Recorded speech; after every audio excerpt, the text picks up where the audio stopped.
Hey there everybody, Franklin Taggart here, and it is time for a virtual coffee break. I still have a little bit of coffee, but it's a little bit late for a break. I'm going to make this quick. Over the past couple of years, I have become a fan of the Walt Longmire books written by a guy named Craig Johnson. Craig Johnson is pretty well known throughout my home state of Wyoming.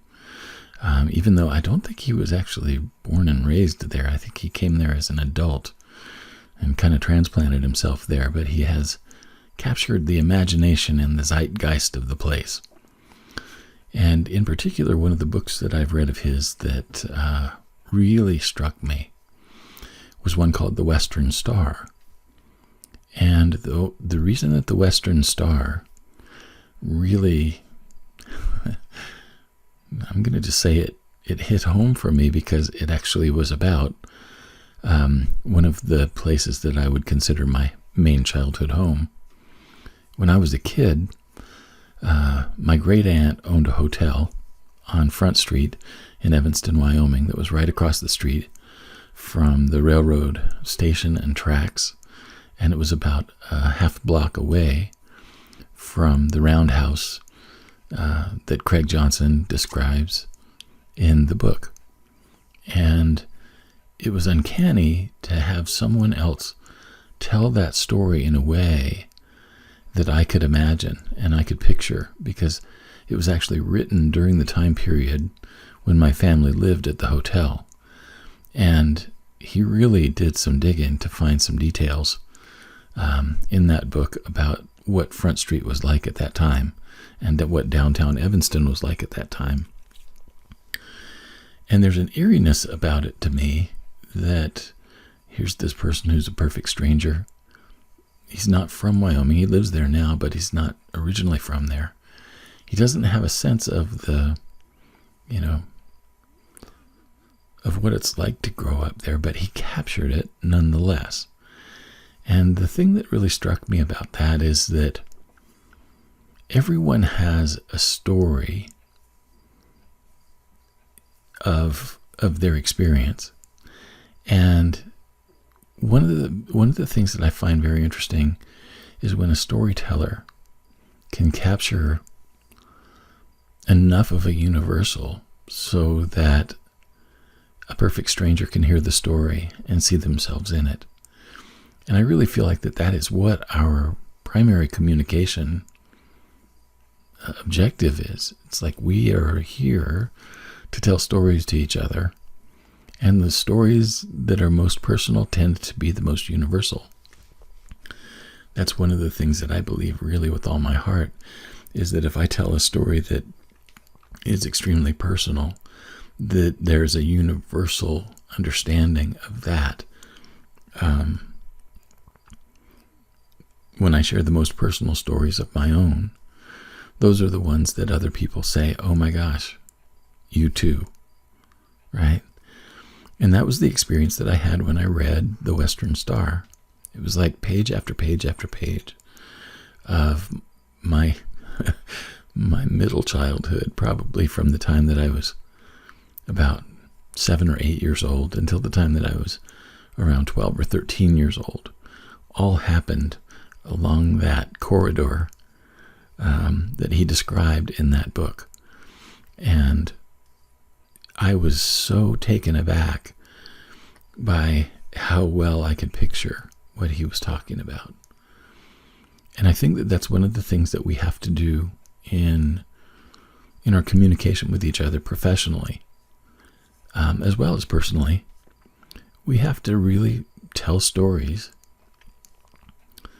not only of ourselves, but we have to tell the story of the other person as well.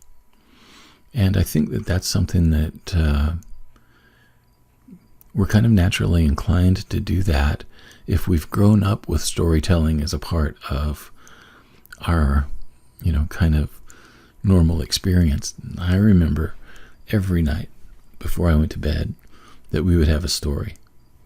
And that was one of the most important parts of the day for us as kids.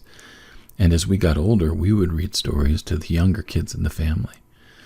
And that storytelling, that simple ability to create a narrative about life, about what it means, about what we want, about our dreams, goals, aspirations, failures, desires, interruptions, whatever it is.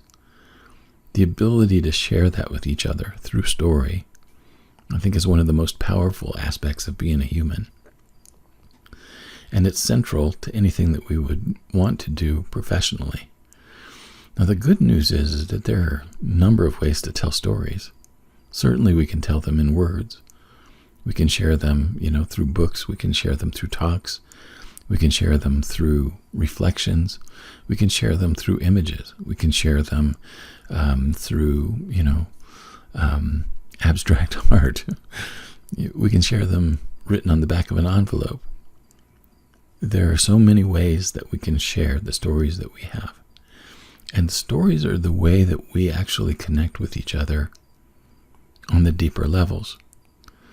Now, one of the things that I think is really important to understand about stories is that we're kind of entering a time in our experiences as humans when there are a couple of narratives that are competing with each other for dominance. And one of those narratives is just simply that, I don't even know how to describe it, but the narrative that I hold on to is that we live in a world full of possibility. We live in a world full of options. We live in a world full of abundance. We live in a world full of opportunity. And we are here for a limited time to experience as much of this as we can. And that's kind of the narrative that I cling to as my own guiding light. And yet I know other people that have narratives that are much more limiting, much more limited, and they believe in scarcity, and they believe in poverty, and they believe in that there are certain people who should be leaders and other people who should be followers, and that's the way that it was built. And so everybody's got to accept their lot in life and just live with whatever it is that they've got, Well, that's a narrative that I don't want to hold on to. That's not a narrative that I want to believe or live my life by. So the thing that's really interesting to look at is the power of the stories that we tell. One of the exercises that I've done in some of my workshops is to have people share their stories with another person in the room, and then have that person tell the story that they heard to the rest of the group. And it's really interesting to hear how the story shifts and changes from the original that the person told. Even in one telling, the second person remembers what they remember, and they also interpret based on their own experience. So that gets put in there as well. So it's like hearing somebody else tell your story can be a very interesting experience because their story is colored by their experience, even though it's your story. So those are the things that are on my mind tonight. I really feel like that I think that there's an imperative that we need to tell ourselves and each other better stories, because those stories are the things that we ultimately use as guiding lights, as our logic and our reason for deciding things. And if we're telling a horrible story, that is going to be reflected in the quality of life that we have and in the decisions that we make. So all I'm going to say is tell a better story. If you love Western kinds of themes, Longmire is a good one. I loved the books, not so sold on the TV series. Growing up in Wyoming, I don't think I never met a sheriff who looked like Walt Longmire. All the sheriffs that I knew were older, heavier, and a little bit more scruffy. In any case, that's all that I've got on my mind tonight. I hope you have a good whatever it is where you are. I'll be back again tomorrow with another coffee break, and I hope this has been interesting, at least. Have a good one. So long.